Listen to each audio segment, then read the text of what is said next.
वहाँ पर टेलीफोन खोजते खोजते उन्होंने, उसकी शादी हुई थी जुबैदा की। अच्छा। तो उनके हस्बैंड कराची चले गए थे, कराची से आए थे और हमारे लिए गिफ्ट वगैरह लेकर के आए थे। आपके लिए? हाँ। अरे वाह। इतने दिन देखिए 37 फोर्ट की बात, 37 और वो 60s में आए? और 60 में। वाह। तब भी उन्होंने रिमेम्बर रखा और गिफ्ट लेकर 23 साल के बाद? हाँ, गिफ्ट लेकर के आए हमारे, इतना लव करते थे। तो आया कौन था? उनका हस्बैंड, जुबैदा का हस्बैंड? हस्बैंड एंड जुबैदा दोनों आए थे? अरे वाह। दोनों। क्या मोमेंट रहा होगा जब आपने जुबैदा को देखा होगा? आप सोच सकते हैं। मैं वो सुनना चाहता हूँ। बुर्का पहन करके। हाँ। तो आपने फिर जुबैदा ने नकाब हटाया था? हाँ, नकाब हटाया, देखा। ठीक। अरे वाह। तो मतलब ये जो है चीज़ें हुई 37 इतने दिन बाद जो है रिकॉग्नाइज। वाह।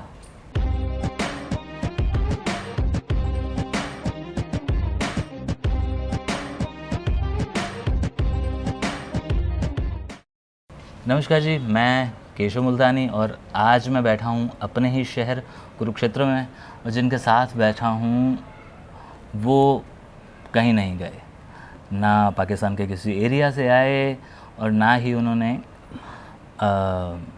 यहाँ से कहीं कूच किया। फ़िलहाल हम जिस शहर में बैठे हैं यहाँ ज़रूर आए, लेकिन उन्होंने विस्थापन को उस तरह से नहीं देखा जो हमारे परिवारों ने देखा और आपके उन परिवारों ने देखा, जो आप अक्सर हमें कहते हैं कि भाई हमने हरियाणा और पंजाब को छोड़ा है। तो हमारे साथ हैं श्री राम नारायण सूद साहब, और इनकी कहानी शायद हम लोग एक पार्ट में ना कर पाएँ, तो आपको इंतज़ार रखना होगा दूसरे हिस्से का भी। तो गुफ्तगू का आगाज़ करते हैं, और बाबू जी आपको राम राम और सलाम करते हैं। जैसे कि आप मुझे बता चुके हैं कि आपका नाम राम नारायण सूद है, तो मैं ये जानना चाहूँगा कि आपका जो जन्म हुआ वो कहाँ हुआ? मेरा जन्म करौली में हुआ, क्योंकि मेरी बुआ डॉक्टर थी और करौली राजस्थान वो में है, और वो जो है वहाँ पर फैमिली डॉक्टर थी उनके राज परिवार में। करौली राजस्थान में स्टेट है छोटी, वो करौली राजस्थान स्टेट में वो डॉक्टर थे। अच्छा, राजस्थान में करौली एक स्टेट है? हाँ। अच्छा, तो आप करौली में पैदा हुए? हाँ, 1932 में, 9 जनवरी 1932 में। ठीक है। आपके पिताजी का नाम? डॉक्टर लक्ष्मी नारायण सूद। अच्छा, और आपके दादाजी का नाम? दादाजी का नाम गोवर्धन दास सूद जी। आगे नहीं बढ़ते हैं, चलते हैं वहाँ जहाँ आपने चलना फिरना सीखा, कलम पकड़नी सीखी। तो सबसे पहले ये जानना चाहूँगा कि जिस परिवार में आप पैदा हुए, आपके भाई बहन कितने थे? 5 भाई थे, 1 बहन थी। ये हमारा परिवार था। आपके पिताजी का क्या व्यवसाय था? डॉक्टर थे। अच्छा। होम्योपैथिक के। अच्छा। और वो जो है बैंक के मैनेजर थे, इलाहाबाद बैंक में काम करते थे। जहाँ आप लोग रहते थे करौली में, करौली के आसपास के कुछ ऐसे गांव आपको याद होंगे, क्योंकि आज आप छोड़ चुके हैं वो एरिया? नहीं, मैं जब बचपन में था 1932 में, तो उस समय पैदा हुआ, उस समय क्या 1932 के जो लास्ट में मैं को कलकत्ते आ गया। अच्छा, 1932 में ही आप लोगों ने मूव कर दिया? वहाँ पर मैं उनके वहाँ पैदा ही हुआ था वहाँ पर। ठीक है। तो अब वहाँ पर जो बचपन का जो 5-6 महीने में क्या लड़के को क्या याद। तो आपकी परवरिश कलकत्ता की है? कलकत्ते की परवरिश। ठीक है, तो चलिए कलकत्ते की बातें कर लेते हैं। तो कलकत्ते के कौन से एरिया में? कलकत्ते की एरिया में वहाँ सिंघी बगान के पास में एक एरिया थी। सिंघी बगान। अच्छा, सिंघी बगान, ओके। वहाँ पर एरिया थी, वहाँ पर किराए के मकान में रहते थे। ठीक है ना। वो रतन लाल कोई थे अग्रवाल, तो उनके मकान में रहते थे। फिर उसके बाद में सेंट्रल एवेन्यू में उन्होंने मकान ले लिया पिताजी ने, और वहाँ पर चले गए। आपकी एजुकेशन? मेरी एजुकेशन कलकत्ता में हुई। कौन सा स्कूल था जहाँ आपने पहली बार कलम पकड़ी? पहली बार कलम पकड़ी वो तो क्या है कि देखिए, मैं जिस समय मैं बचपन में था तो श्री विशुद्धानंद सरस्वती विद्यालय में कलम पकड़ी थी। ये कलकत्ता था? कलकत्ते में था। ठीक है। और उसके बाद जब मैं 5 बरस का 6 बरस का था 1937-38 में, तो मैंने कहा कि मैं तो बुआ के साथ जाऊंगा। वो हापड़ में रहती थी, मैं उनके साथ हापड़ में चला गया। हापड़ पंजाब वाला? हापड़ ये आपके है यूपी में। अच्छा, ठीक है। यूपी में है हापड़, वहाँ पर चला गया। ठीक है। वहाँ पर वो लेडी, क्योंकि उन्होंने छोड़ दिया कि भैया स्टेट में नहीं काम करेंगे, गवर्नमेंट का हॉस्पिटल था जी। गवर्नमेंट का सिल्वर जुबली हॉस्पिटल था, वहाँ पर उन्होंने ज्वाइन कर लिया। आप बुआ जी के साथ आ गए? हम बुआ जी के साथ आ गए। माँ बाप को छोड़ के? हाँ। अच्छा। क्योंकि बुआ जी लाइक करती थी हमको बुआ जी बहुत लाइक ज़्यादा। करती थी। उनके एक बेटी थी, उसका नाम था बिमला, ठीक है। और उसकी 10-11 बरस की एज में डेथ हो गई थी। अच्छा। तो वो जो है छोटा बच्चा समझ कर हमको बहुत लाइक करते थे। चलिए। उनके बगल में ही एक वो रहते थे, थानेदार रहते थे, मतलब दरोगा रहते थे, मुसलमान दरोगा थे। उनकी वाइफ थी का नाम था जो है, उनकी वाइफ जो क्या नाम था उनका जो मुसलमान वाइफ थी, तारा बेगम उनका नाम था। अच्छा, तारा बेगम। और उनकी लड़की का नाम था जुबैदा। ठीक है। उन लोग दोनों मेरे ऊपर जान छिड़कती थी। वो मुसलमान थे, मैं हिंदू था। जो जुबैदा थी उसकी उम्र उस वक्त क्या थी? उस समय बच्ची थी, आपके बराबर की? हाँ। अच्छा। तो 5-6 बरस की थी। बिल्कुल। वो और उनकी वाइफ तारा बेगम जो थी, दोनों मेरे पर जान छिड़कती थी। कोई फंक्शन हो बिना मेरे नहीं चलेगा। क्या बात है। बहुत प्यार करती थी। तो लेकिन बाय चांस जैसा होता है कि 1941 में उनका ट्रांसफ़र हो गया आंवला गांव में। ये भी वहीं? ये यूपी में है। अच्छा। तो वो गवर्नमेंट हॉस्पिटल में थी और यहाँ पर आ गए। तो वहाँ पर जो है बस ऐसा हुआ कि सेकंड ट्रांसफर बना कि मुझे जो है 1942 में अगस्त महीने में वहाँ से आना पड़ा। कहा भाई अब फादर के पास जाना है, तो फादर के पास चले आए वापस कलकत्ता? कलकत्ता। अच्छा। वो लेने आए, लेकर के भाई चले गए। ठीक है। ये यहाँ तक का उनका संबंध था, जुबैदा जी का और तारा बेगम का। तारा बेगम जुबैदा का मेरा 1942 तक वहाँ पर 41 में वहाँ से आ गए थे हम लोग आंवला में। तो 41 तक आपका उनके साथ रिश्ता रहा? बस। ठीक है। अच्छा, उसके बाद कोई बात नहीं हुई उनसे। यहाँ पर आकर के पढ़ाई की मैंने। तो उस समय सब स्कूल कॉलेज सब बंद हो गए। क्यों? क्योंकि 1942 में राइट हो गई थी। वो क्या, ये मूवमेंट हो गया था, कांग्रेस का मूवमेंट हुआ था। 1942 मूवमेंट में सब बंद हो गए थे। इस मूवमेंट का प्रॉपर नाम क्या था? अगस्त क्रांति। अच्छा।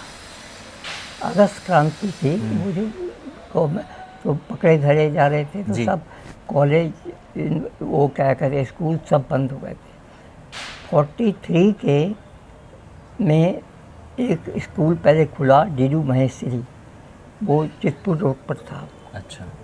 तो वहाँ पर मैंने 6 में एडमिशन, पहले 5 में घर पर तक पढ़ा, वहाँ पर दाखिला लिया। लेकिन उसके 6 महीने वहाँ पर पढ़ा, ठीक ही था। तो 47 में, वो 43 में ही मैंने को स्कूल खुल गया विश्वविद्यालय, फिर वहाँ पर 7वीं में दाखिला लिया। अच्छा, पहले दिन जब 3 महीना रह गया मतलब सेशन को, तब वहाँ पर स्कूल खुलने से तो जो क्लास टीचर थे उन्होंने कहा कि कौन कौन लड़के को ड्राइंग आती है। ठीक है। शुरू में कहा कि अभी पढ़ाई क्या करेंगे जी। तो हाथ खड़ा किया, और भी लड़कों ने, मैंने भी किया। उन्होंने कहा कि सब लड़कों का तो मालूम है कि 3-3, 4-4 वक्त बोर्ड पे मिटाते हैं। ठीक है। कहा ये मेरे को चांस दिया गया करने का। कहा कि देखो 45 मिनट का मेरा पीरियड है, तुमको 45 मिनट के अंदर में ड्राइंग बनानी पड़ेगी। हमने कहा ठीक, बना देंगे। एक उन्होंने ड्राइंग का तस्वीर दी, कहा कि ये हिस्ट्री की, ये तुम बनाओ। तो मैंने वो जो है 40 मिनट में ही बना दी। अच्छा। देख कर उन्होंने कहा कि अद्वितीय। अच्छा, वाह। का एक चांस में इतनी बढ़िया ड्राइंग बन, नाम तो वो नहीं था। बिल्कुल। सब खुश हो गए। लेकिन पढ़ाई में तो इतने जल्दी जल्दी मतलब क्लासेस बदलने में क्या होगा। हाँ 7वीं में मेरे को 100 में 5 नंबर आया मैथमेटिक्स में। 100 में 5? क्यों हाँ। इतने कमज़ोर थे आप? या इतनी पढ़ाई का क्या करे थे। क्योंकि आप जगह हर बार क्लासेस चेंज होती रही जल्दी से जल्दी। हाँ ब्रदर के पास, मेरे जो एल्डर ब्रदर थे उनके पास में स्टेशनरी का था कि कब देंगे, स्टेशनरी वगैरह सब वही देंगे। अच्छा। मैंने उनसे कागज़ मांगा कि दो, अगर तुमको 5 नंबर वाले को क्या हम देंगे ओहो। तुमको। मैंने सोचा ये तो बहुत मुश्किल हो गई। मेरे दिमाग में एक आया, अरे धरती पर से कपड़े से, गीले कपड़े से पोछो, चौक से बनाओ। क्या बात है। धरती माता मेरी पहली गुरु। वाह। 8वीं में 12 सवाल आते थे। 8वीं में सबको प्रमुख तो कर ही दिया था। 8वीं में 12 सवाल में से कहते 10 सवाल करो। ठीक है। मैं कहता कोई 10 सवाल देखो। अच्छा। 100 में मास्टर लोग कहते 100 में 105, 110। वाह। ये था। तो मास्टर कहते कि हम तुमको 0 देंगे। हम लोग का दिमाग खराब हो जाता कि तुम 100 में 110 कैसे आ रहा। ये था। उसी तरह से 9th 10th पास किया। पास करके कॉलेज में भर्ती हुए, ये किया, स्टडी किया। फिर 1950 में सर्कमस्टांसेस के हिसाब से ये बात। 1950 से थोड़ा और पीछे चलते हैं तो एक वक्त आता है 47। तो हम वो 1947 कह रहे हैं। हाँ। तो 1947 में वो राइट हुई थी हिंदू मुसलमानों की। जी, मैं वो उस पर थोड़ा सा फोकस करना चाहूँगा उसके बारे में। उस वक्त आप कहाँ थे, कलकत्ता क्या में देखा थे। था? कलकत्ता में थे। वहाँ पर जो हिंदू एरिया था वहाँ से मुसलमानों को टान टान कर लाते थे और मारते थे, जो देखा नहीं जाता था। आपके स्कूल में, आपकी क्लास में आपके साथ क्या मुस्लिम फ्रेंड्स थे? नहीं, कोई, वो प्योरली हिंदू अच्छा, प्योरली हिंदू स्कूल था। वो जो एरिया से मुसलमानों को लाते थे, हिंदू एरिया में थे, सिंह बगान में रहते थे, पूरा वो जो है हिंदू एरिया था। ठीक है। वहाँ से जो मुसलमान रहते थे उनको टान टान के लाते थे, मारते थे, काटते थे। यहाँ पर से वो जो मंदिर, राम मंदिर था, तो उसके कारण के मुसलमान लोग उधर से नहीं आ जाएं, तो इधर से ट्रक में भर भर करके जिसके पास जो वेपन था, वेपन लेकर के जाते थे और मारने के लिए कि भाई इधर से मारेंगे, उधर से मारेंगे। ये दोनों तरफ से। कलकत्ता में राम मंदिर कौन सा था? सूरजमल नागरमल का राम मंदिर है, बहुत बड़ा। अच्छा। तो वहाँ पर उसको बचाने के लिए सब जाते थे हिंदू। अच्छा, यानी कि ये राम मंदिर का लफड़ा उस दौर में कलकत्ता में भी था। हाँ। जो अभी अभी हमारे यहाँ पे ख़त्म हुआ है। हाँ, तो वो तो बहुत पुराना बना हुआ था पहले का। सूरजमल नागरमल राम को मानते थे और इसलिए वहाँ पर बना हुआ था। अच्छा, तो आपने जो 47 में देखा, ज़रा उसका थोड़ा सा बताएंगे कि क्या देखा आपने ऐसा? हमने देखा कि मार काट हो रही है, मुसलमान लोग को मार रहे हैं, क्योंकि हम लोग का हिंदू एरिया था। तो मैं तो घर से बाहर तो जा ही नहीं था, मार रहे थे।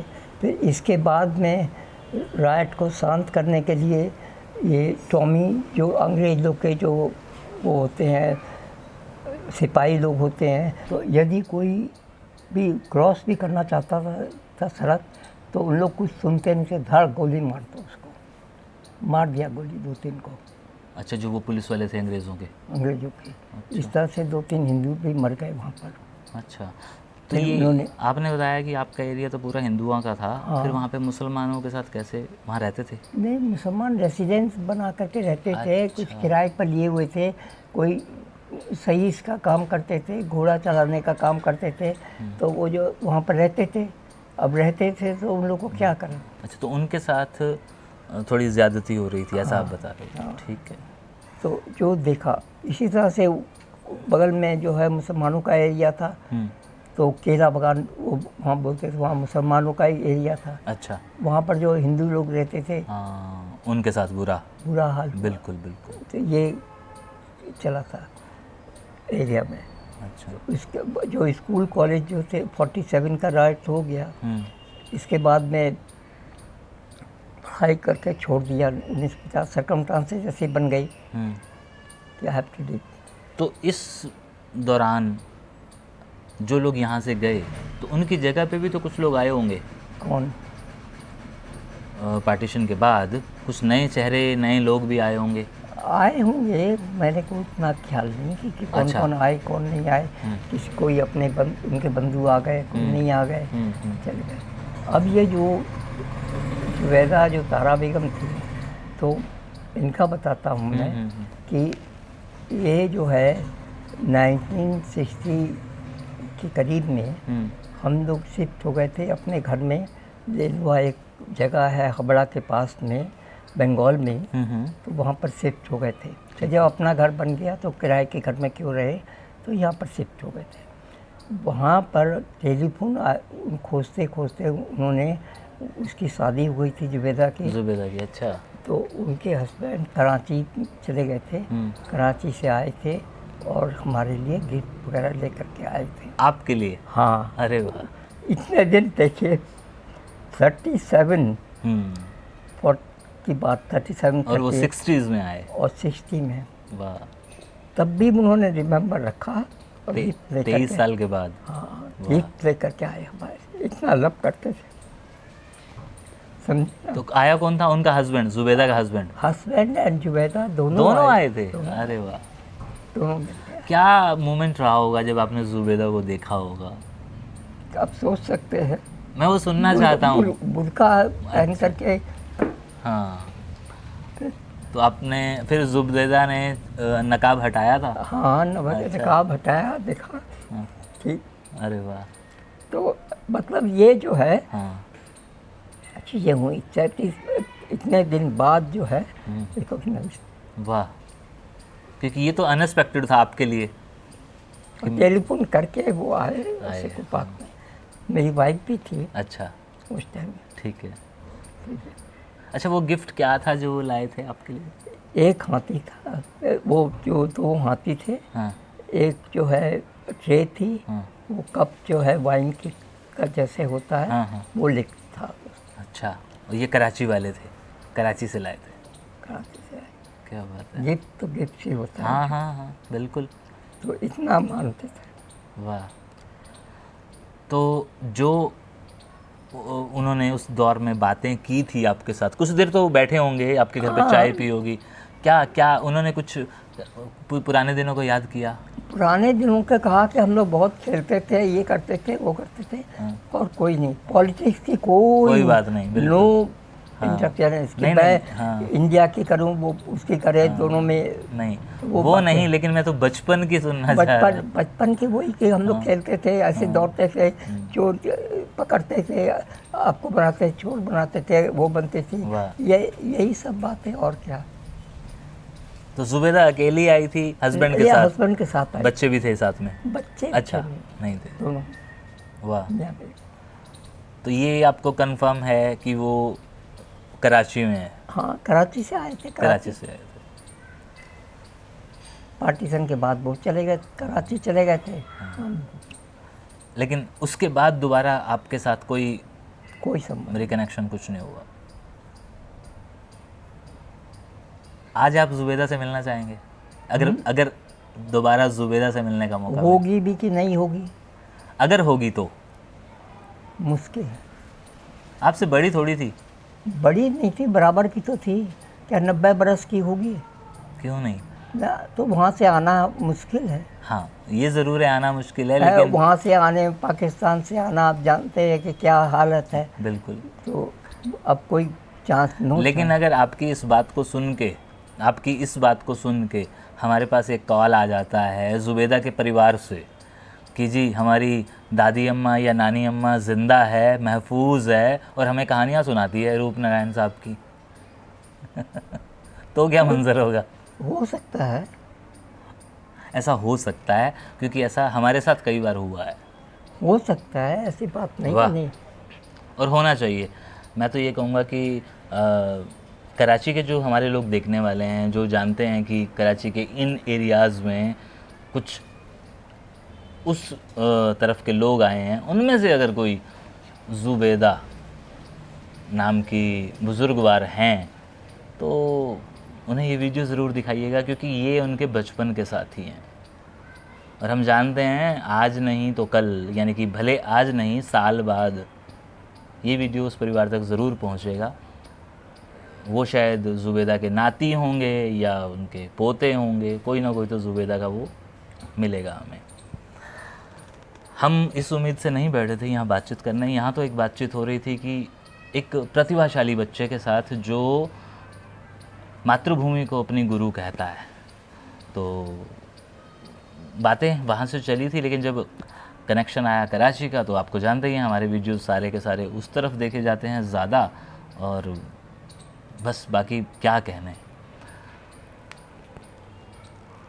ज़ुबैदा के अलावा कुछ नहीं है 47 का आपके साथ जुड़ा हुआ, राइट?